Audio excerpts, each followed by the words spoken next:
Hi there! Today, we will be learning about water. At the end of today's lesson, you should be able to 1. Identify pure water as a liquid with no color, taste, and odor. 2. Observe that heated water can disappear as steam. 3. Observe that steam can change back to water. 4. Observe that water can change to ice. Water is a liquid substance that is odorless, tasteless, and colorless when it's pure. Do you know that water is an important liquid? It is a major component of plants and animals. Water forms 70% of the human body weight. It is in our blood, organs, bones, and muscles.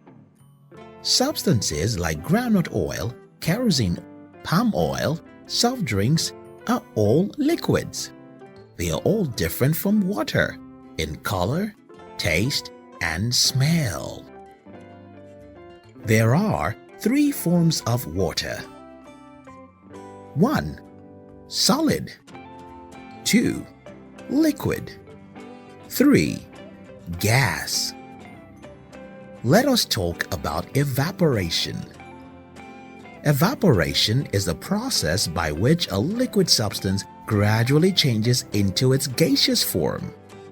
It occurs when water is heated by an energy source. When water is heated, it gradually changes into gas called vapor or steam and escapes into the atmosphere.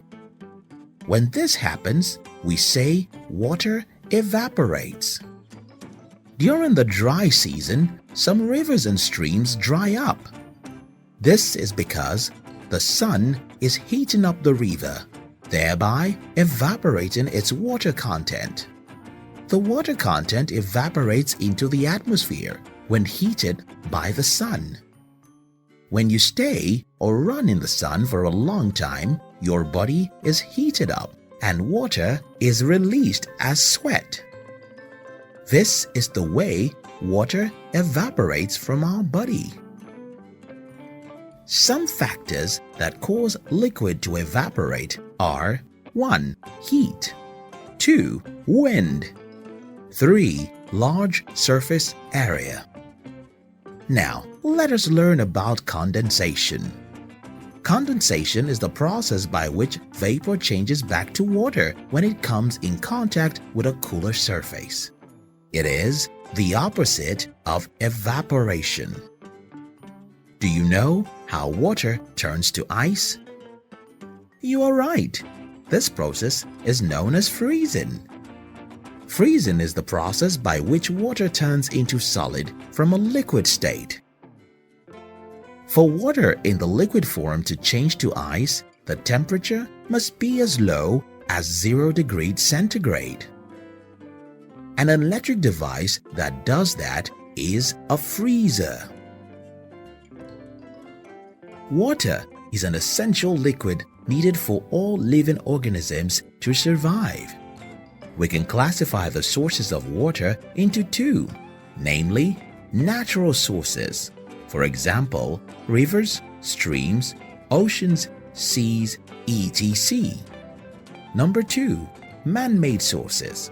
For example, pipe-borne water, well water, dams, boreholes, etc. What are some of the uses of water? 1. Water is used for domestic purposes such as bathing, drinking, cooking, washing clothes, and so on. 2. Water is used for industrial purposes such as mixing chemicals, cooling engines, etc. 3. Water is an important means of transportation.